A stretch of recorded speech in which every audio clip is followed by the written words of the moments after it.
Thank you, listeners. You're joining us for today's Elko Live program featuring an update in local law enforcement news. And today we are sitting with our local police lieutenant, Rick Moore. He is actually in this week as our acting city police chief.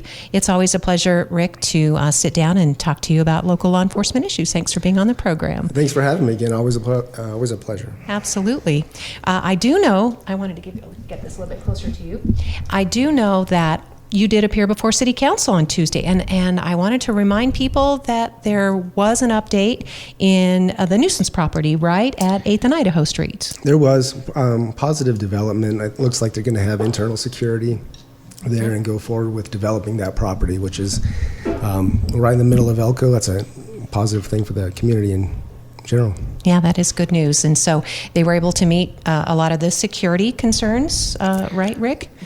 It does. They were looking at going to an outside security firm, and just pretty much cost prohibitive for them to move forward. So there's a measured approach taken by the City Council. I think they'll be able to satisfy what the City Council's looking for and to create a more secure environment so they can go forward to develop that property.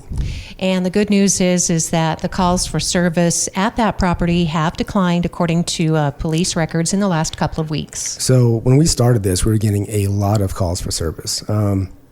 Prior to the City Council meeting on Tuesday, I pulled calls for service from October 5th until Tuesday, and there were like 5, and 3 of them were self-generated, which is a significant decline, which is exactly what we want to see, which I feel that they've reached a turning point to where they can go forward with what the City Council wants to see.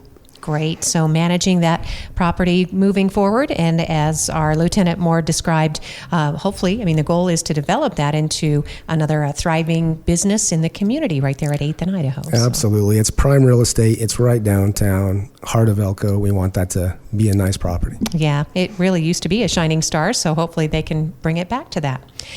Now, the big news, the big story, of course, this week, and I think people are still shocked by this, Lieutenant, is 2 apparent overdose deaths on Saturday within hours of each other from something known as fentanyl. That's true. This is very, very, very tragic. Unfortunately, fentanyl has been around in this community for quite some time. This just underscores how dangerous this drug is and how much it needs to be combated.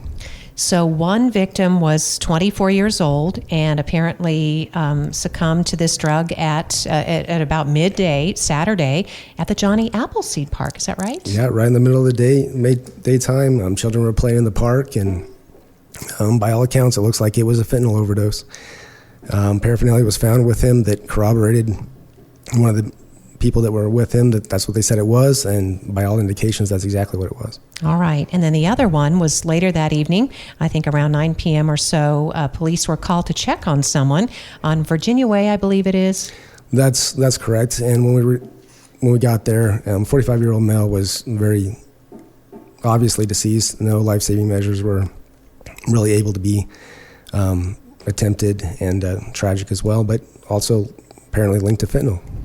So with your experience, obviously, and the depth and the length of time you've been with the police department, Lieutenant Moore, if we could just kind of get a little lesson on, I feel like I'm one of the people in the community who just say, now what is fentanyl exactly? So fentanyl is a synthetic opioid. So like heroin's an opioid, morphine's an opioid, fentanyl is a synthetic opioid. With that, it ranges from 50 to 100 times more potent than morphine. It's seen in the drug community as a cleaner opioid than like heroin. Heroin's kind of a dirtier drug.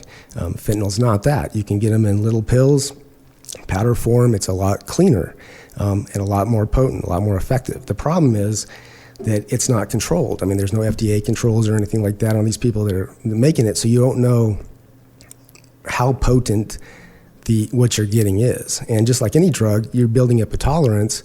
And so a habitual user, say for example, he gets incarcerated for several months, comes back and takes the exact same dose as he was used to taking, can be lethal. And we see that all over the nation.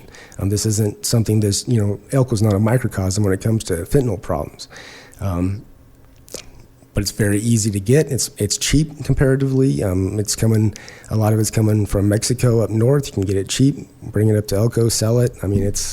It's all over the place.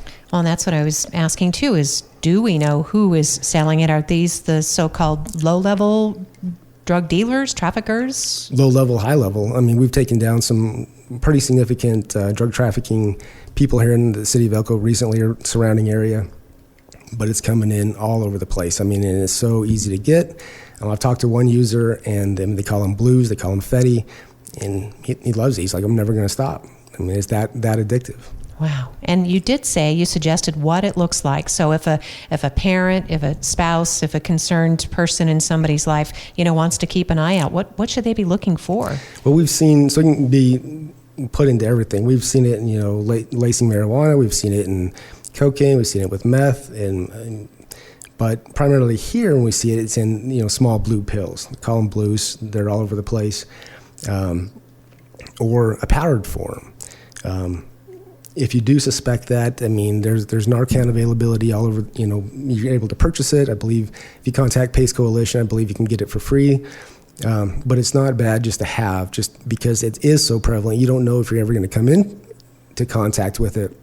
And it being as potent as it is, it's good to have on hand just in case. Hopefully never need it. So the other question is, how does it make people feel? I mean, is this a depressive type drug? You said an opioid. We know it's a painkiller.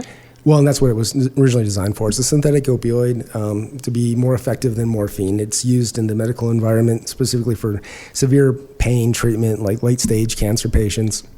That's where you primarily see it in the medical arena, but now it's obviously taken into the recreational drug realm as well. So as the community or as parents and friends, we think we know the signs. Someone's intoxicated, right? Or someone's, they call it stoned. They've had a lot of marijuana. They're under the influence. We know marijuana's legal, so that could also make it difficult to detect this? Well, that's it too. I mean, like I said, they're lacing it in everything, including marijuana. So if you were going to, like you mentioned, cannabis is legal.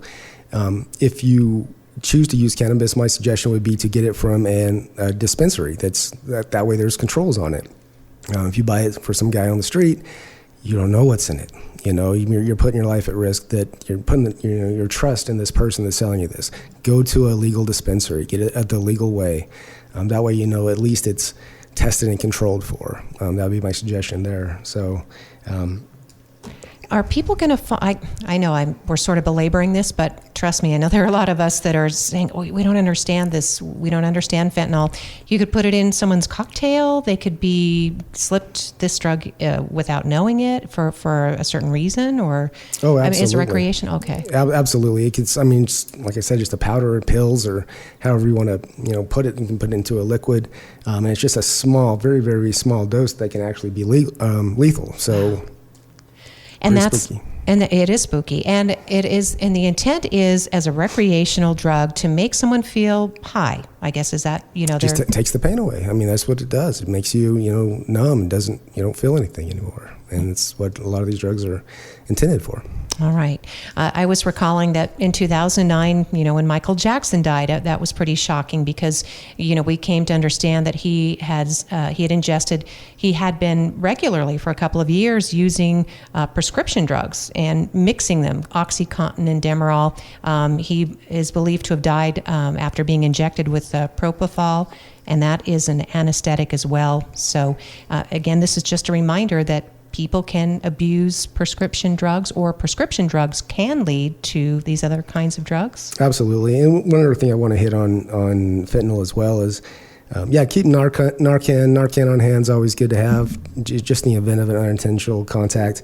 But understand that there are Narcan-resistant strains of fentanyl out there as well. They're mixing xylazine in there that's not going to respond to Narcan. And so even just taking what you consider, this is just fentanyl, I got Narcan, whatever, I might be okay. If it's got xylazine or some other similar substance in there, it's Narcan resistant. You're not going to, that Narcan is not going to have the effect that you believe it's going to have. It's pretty scary. Talking with our Police Lieutenant Rick Moore, who's our acting city police chief this week. I did want to refer to, and we mentioned just before going on the air, I was going to ask you about this drug survey that was apparently conducted, and I think PACE often does this for us, but of an area high school, and that it was indicated that meth and marijuana were kind of common drugs, and maybe now fentanyl is what you're saying. I would say that fentanyl has eclipsed at least heroin pretty significantly. Between meth and fentanyl is primarily what we're seeing on the street. Meth users tend to prefer methamphetamine, and heroin users are gravitating towards fentanyl for, like I said, the reason it's cleaner, it's a synthetic as opposed to something like heroin, and it's more potent. And we have to be concerned about high school students using this. Very much so. So, I mean, the only thing that would keep you safe is not using it even once. You just don't know. You don't even know what the potency is, because there are no controls. You can have, 2 pills, and one's, 50 times as powerful as morphine, and one's close to 90, and that one's going to kill you. All right, and again, we're responding to 2 apparent overdose deaths of fentanyl, of people who ingested fentanyl willingly for recreational purposes. One was a 24-year-old man, the other is a 45-year-old man, and both have left families and loved ones, and people who cared about them, they're grieving a great deal, and they don't understand. So. Very much so. This tears the fabric of our society and our community, it really does, and tears families apart, unfortunately. So the next topic that we'll shift to actually does lead, nicely, I think, or segues, because we understand from our local healthcare professionals, Lieutenant, that sometimes people are masking symptoms or problems with mental health, mental illness, of which anybody can go through at any time. It doesn't have to be a permanent condition. But if you're just not feeling good, you might reach for substances and start abusing and become addicted. And that's another reason why law enforcement is getting some training in crisis intervention. Yeah, so in a couple of weeks, we have our Nevada Law Enforcement Crisis Intervention Training. And we recognize and are sensitive to that the police can't handle all of the problems, right? So mental health is a big thing. We get called to somebody in crisis, kind of as a stopgap, because we don't know who else to call, so the police are inevitably the ones that show up there, when it probably shouldn't even be the police. In reality, it should be like a social worker, a psychologist or something, but that's just not going to be it, especially if the person's acting violently. We have to make the scene safe. That's just the matter of it. But we do also need that, be able to fill that gap and to be sensitive to that person that's in crisis, their needs, so they can get into that psychologist or whatever that they need to actually get that help. The law enforcement officer isn't the answer. The incarceration system certainly is not the answer, but if we can give them tools to hopefully get the help that they need, one, we don't see them again in the law enforcement capacity, calls for service goes down, and they're treated more humanely, to be honest with you, and it's a better product and it's a better outcome for society in general. So we know that often these calls, crisis intervention, might come from parents concerned about their children or teenagers. That's it. And fortunately, there is a lot of resources out there to at least be able to get information and get that started. What that's going to look like as far as outpatient, inpatient training is going to depend on the circumstances, going to depend a lot on the person receiving that. Unfortunately, we get a lot of adults that their family does want them to get the help, and until they reach the point that they are willing to accept that help, there's not a lot we can do unless they're court ordered to be there or they're involuntarily committed, which is very, very, very rare occurrence. But there are resources to at least reach out to and get that, maybe some questions answered, maybe get that ball started, at least point you in the right direction. We know the National Suicide Crisis Intervention Hotline 988 has been increasingly busy in Nevada, counts among the states that we're posting a lot of calls there. And you will get help locally by calling 988, but what medical healthcare experts want us to emphasize is that by calling 988, you might get some immediate help and intervention that would prevent you having to call the police, say, for example, having it turn into a crisis. So they want to get people in the habit, Lieutenant, of calling 988 in times of mental health crisis before you call 911. Does that make sense? Absolutely. If there's any way you can talk to a warm line or somebody else, just a lot of times people just want that person to talk to, and having that police officer show up, with the gun and the badge and everything, doesn't make it better. And it's an aggravating factor. We recognize that, and that's what's part of this crisis intervention training, is to try to soften that, while also protecting ourselves and protecting the community at large. But if there's resources that can be reached out to prior to the the hammer of calling the last resort of the 911, then I'll take that. Well, and I'm not sure if I know that you're very sensitive to this, Rick, but I think people in the community would agree that, law enforcement have just been as careful as they can be. And I guess what you're suggesting is that it's intimidating to have an officer show up, especially if you're family or family member, if you're the person in crisis, and then suddenly you think, I just fell apart, I just had an outburst, something's happened, and now I might be going to jail. I mean, that's what they might be thinking. That's part of it, or it's just the embarrassment. You don't want the, marked police car, the fire truck, and the, ambulance outside your house. And I've had that sentiment on many, many, many calls over the years that they don't want, the whole show. And I completely understand that. If we can get some type of measured response where it is not that, then they're more able to get help. That embarrassment is a real thing. And I think that's what stops a lot of people from reaching out for that help in the first place, because there is a stigma on mental health now, which shouldn't be, because most people at some point in their life have some type of mental health issue, whether it's recognized or not, to get over that stigma. But if there's something that negates us having to respond in that manner, then we need to look at that. Nevada Law Enforcement Crisis Intervention Training is coming up in November, and that'll be co-sponsored by NAMI and PACE, Partners Allied for Community Excellence, and the National Alliance Mental Illness. And so that's an important training. In the meantime, there are lots of local resources. In addition to the 988 Suicide Crisis Lifeline, there's Zero Suicides, Elko County. Find all their information online or at Facebook. There is Horizon Hospice. There is the Committee Against Domestic Violence. Elko Band has social services. There is a Veterans Crisis Line in particular. There's a Youth Mobile Crisis that can be dispatched. I understand that's Michelle Gonzalez Group. That's right. Right. And all of these, I'm listing off a business card size that has all these phone numbers and more, and we pass them out here at Elko Broadcasting Company at 1800 Idaho Street. So anybody who wants access, just tuck this in your wallet. Come by and get a few cards. We can get more, and then you can see all the different numbers on here, from the Great Basin Children's Advocacy Center to a mental health clinic, UNR Family Medical to Vitality Integrated Program. They're all on there. So yeah, and just discussion about this card. These are at the Elko Police Department also. I carry these when I work patrol. I carry these in my uniform, and so most other officers do so as well. So if you actually want this card, we get these free. We want to hand these out, so stop an officer and ask for one. All right. Thank you, Lieutenant, very much. And again, thanks to officers who, in addition to all the other types of training and the duties, the types of crisis that you're responding to, you're also dealing with a mental health crisis. Absolutely, yeah. And trying to take care of yourselves, right? Yeah, we're all subject to that. All right. And that could be another topic for another day. I know your chief he cares a great deal about the health of all of his officers and front office staff. And so he frequently talks about that too, trying to keep you guys safe. In fact, we wanted to mention, but I forgot to at the top of the program, you will notice that flags will be at half-mast at city, county, state offices, for example. And that, of course, is in observance of a mass shooting that happened in a town not much larger than the size of Elko, clear across the country, in what was otherwise a pretty tranquil place in Maine. Yeah, that's shocking. Last report that I saw was 18 people killed, numerous casualties, and from what I understand, the shooter's still out there on the loose. That's tragic, too. Unfortunately, it's becoming more and more common. We hear about that. It's almost desensitizing, and it shouldn't be.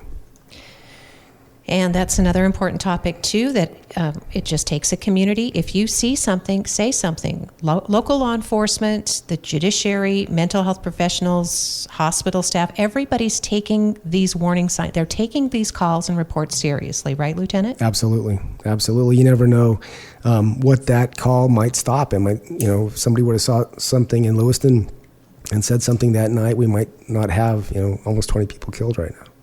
So if you do have a concern, it can be obviously reported. It should be reported and could be taken seriously. And it's not a political discussion. It's simply a matter of community, public, family safety. That's it. It's a matter of community safety. Okay. And so the best way to report it, call the police, or what would you suggest? How would you like to see those kinds of reports come in? What I've seen over the years is a lot of people are reticent to call the police because they don't want to either waste our time or they don't think it rises to the level of, what police would be interested in. Please just do. We're out here. We're taxpayer funded. We're here for you. If it's a phone call, let us make that determination because it might be part of something bigger that you have the last piece of the information we need to act upon. And if we're only effective if we have community involvement, they're willing to make those phone calls. So please, I urge you, if you do see something that might just be a little weird, you know what, a 30-second conversation and it might avert a tragedy such as this. Everybody can be on their way.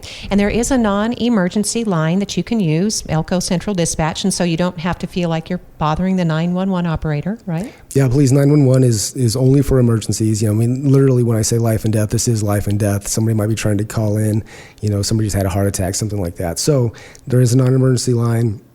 It's 775-777-7300. That goes into Elko Central Dispatch. Elko Central Dispatch dispatches for all the local agencies. So that's the Elko Police Department, Elko Ambulance, Elko Fire, Elko County Sheriff's Office, everything. So that takes care of that. Please use that line. 911 is literally for life and death calls or a crime occurring immediately and somebody's going to get hurt. Let's keep that line open. All right. Thank you, Lieutenant. So on to some of the more recent happenings. In fact, your department is investigating a hit-and-run injury accident from just last night. Yeah, unfortunately, a gentleman was just using the crosswalk at about 10:14 p.m. last night when he was struck by all we have right now is just a silver passenger car. We think, at least four-door sedan, Nissan Sentra, Honda Civic, driven by a female. No further description on the female. I can't say white, black, Hispanic, whatever. That's all we have at this time. But we are working on surveillance footage, and we are asking the community if anybody has any information on that, so please come forward. We're trying to identify the driver. This is a felony hit and run. We do have an injury. He did go to an NRH for treatment. I don't know what the status of his injuries are at this time, but we need to find out who the driver is. We're thinking probably at least front-end damage to the vehicle, if not also windshield damage as well. All right. So it's definitely, and we can use this as an example too, Lieutenant, that, this person may have thought, oh, well, he said he was okay or something, or he wasn't unconscious. Right. So there's a duty to stop and render aid, especially just being struck by a vehicle. There's internal injuries that's possible. People are in shock. You don't expect to be, walking down the road and then get hit by a car. It's just not an everyday occurrence, and shock is a real thing. You don't know how much effect that blunt force trauma has on your body until you start walking away. So to stop and say, are you okay, and then drive away isn't stopping and rendering aid. You need to stop, call the police, call fire and ambulance. That person needs to be checked out. At that time, if they don't want help, then so be it. You've satisfied your requirement. You've done everything you possibly do. You know that he's not going to walk off, 15 feet and, die in the bushes, unfortunately, which we've seen before as well. So please stop. And if you are the person that was driving that vehicle, please come forward. If there's an appropriate explanation, this can be worked out, but we need to make contact with you. Right. It's better than having someone show up with a warrant at your workplace or your doorstep. Absolutely. All right.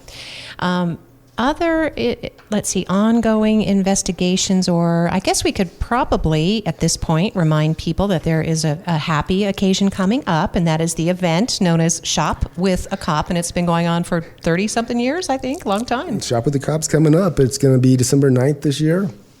We are currently accepting applications. We have applications at the police department. They're all over the place, but applications will be due by November 10th. If you do have a child, they must be between the age of 5 and 12 by December 9th to qualify, but come fill out an application. This is great for the community. I really enjoy participating in it when I have, and we appreciate the community support to allow this to keep happening for so many years. It is a nonprofit organization, and for somebody who doesn't know what it is, it maybe explain it. It's for families who have children ages 5 to 12 who might be in need. And that's it. It gives them that experience where they're teamed up with, it says Shop with a Cop, but it's not just a cop. It could be a firefighter, EMS personnel, somebody in uniform. And we go on a shopping spree. Essentially, you get X number of dollars. I think it's usually about $250 last time I did it. And you go to Walmart and you you go shopping, and a lot of kids that I've seen, they're not just shopping for themselves. They're shopping for their brothers or sisters, their other siblings, their parents, and it's pretty powerful. Yeah, it does put more of a positive face on that relationship. Sometimes, for whatever reasons, some of the families or children may have had encounters with police that were not, as favorable because the police had to come and maybe arrest a parent or something like that. That's not all the stories, certainly, but on occasion. No, absolutely. If the only contact a child has is negative, we want to get over that, because it's not what we are out there to do, is have negative contact with children. Yeah, absolutely. So anything that you can do to kind of offset that. And again, thanks to Walmart, they picked up where Kmart had carried this event for decades. And then obviously we don't have a Kmart in the community anymore. So it's wonderful that Walmart is continuing this tradition. Applications are available either online or in person. You can pick these up at the police department. We have a stack of them. I actually have one here that I grabbed off the stack before I came. Stop on by. Okay. And is there a deadline to apply? I don't know if that's on there. Is. Applications are due November 10th. Okay. So that's coming right up. Get those applications in. And it's really not that difficult. It's probably less complicated than a job application or just a few basic details. Yeah, just a few forms. All right. We're talking with our police lieutenant, Rick Moore, who's our acting city police chief this week. We should mention that our chief, Ty Troughton, is off taking care of business, right, at the chief's meeting? He is. He's at the Nevada Sheriffs and Chiefs meeting down in Las Vegas right now, so he's getting a lot of good information for us, and hopefully brings that back next week. All right. We always look forward to seeing our chief. Nevada Day Parade is tomorrow. Fantastic, and I'll be there. Starts at 11 a.m. Follows the traditional route that we have, and it's Nevada's birthday. I think we're turning 159 years old is a state, if my math's correct, but October 31st, 1964, so pretty exciting. Yep, and we'll be there too. Your friends from Elko Broadcasting Company, we always look forward to it. Thanks to Knights of Columbus, they sponsor it, so it's free to enter the parade. I think Jim Connor, I haven't spoken to him. They were hoping to close off entries, yesterday, but, obviously people tend to procrastinate. So I'm sure if you are interested in entering, he might squeeze you in at 775-738-7991. That's how you get in touch with Jim Connor. And it's just a fantastic time. Jan Peterson is our grand mistress of the parade this year. Fantastic. Yeah, local historian, Cowboy Arts and Gear Museum director. So looking forward to that. Also something, congratulations going out to some of the new hires from the police department, Rick. We're excited. We still have some openings, but we're starting to fill them. We have one records tech that just transferred. She's going from records tech. She was with us in that capacity about 5 years, Michaela Galindo. She's now going to go to the Nevada Police Academy in January and become a patrol officer. We just hired one other records tech, Melissa Spring. She's come on board. We have an evidence tech that just started. Her name's Liz Miller. Happy to have her. We just extended an offer. They're in background right now to another records tech. And so she's in the background process. And then 2 more patrol officers that hopefully, if all the stars align well, I'll be able to get those 2 gentlemen to the police academy in January also. But we still have openings, so if you're interested, please come down and apply. We're testing all the time. Testing all the time and looking for just that right fit, people who, and I know that other officers and law enforcement have talked about it, but while things around the country are tough on a lot of people, a lot of professions, generally you're getting some of your hires because there's a supportive atmosphere here. We have a very supportive department. We have a very supportive community in general, and we have been able to bring lateral officers in. I think hiring just across the nation's down. I mean, you hear it with the fire department as well. It's difficult to get people into public service jobs for a number of reasons, and we're definitely facing that also. The last one we had, we only had 3 people show up for testing. It looks like we're going to hire 2 as long as everything works out. So that just shows you. When I tested 23 something years ago, we had like 80 people show up for 5 positions. So I mean, it's the entire environment's changed. Yeah, and it's all about the process. Again, it takes maybe weeks and months of training, and a lot of investment goes into people. Quite a bit, and that's one of the problems we run into. We can lose somebody, they can give 2 weeks notice and we lose them, which recently just happened. But once we hire somebody, they have to go through an extremely comprehensive background process, physical fitness testing, physical testing, written testing, oral boards. Then they go to the police academy for 16 weeks, come back to us, do a field training program for at least 16 weeks, and then they're on probation for over a year after that. So it's a long time to get somebody fielded to operate in full capacity as a police officer. But we can lose them very quickly. So it's we're always playing catch up. All right. So shout out to Great Basin College, to Professor Dave Sexton. He's a criminal justice instructor. I don't know if you know Dave or if you've spoken to him. Yeah. So he is always helping recruit people for local law enforcement positions and for other types of work, whether it's in the courts or so. Hopefully, if you need more information about that, it's time now to start registering for spring semester at GBC. You can find out about criminal justice degrees because that's also a favorable way to get in at the department too, right? It is. Just the background in constitutional law, just is going to help you, one, through the police academy, and two, just do your job in a day-to-day fashion. So. Yep, it's not just like the cop shows. Definitely. Anything else before we close out today, No, I Rick? appreciate the time and the opportunity to speak today. Oh, absolutely. Thank you so much, our Police Lieutenant Rick Moore, our guest here on Elko Live today, filling in for our City Police Chief, Ty Troughton. Thank you, listeners, for joining us for today's program here on KELK.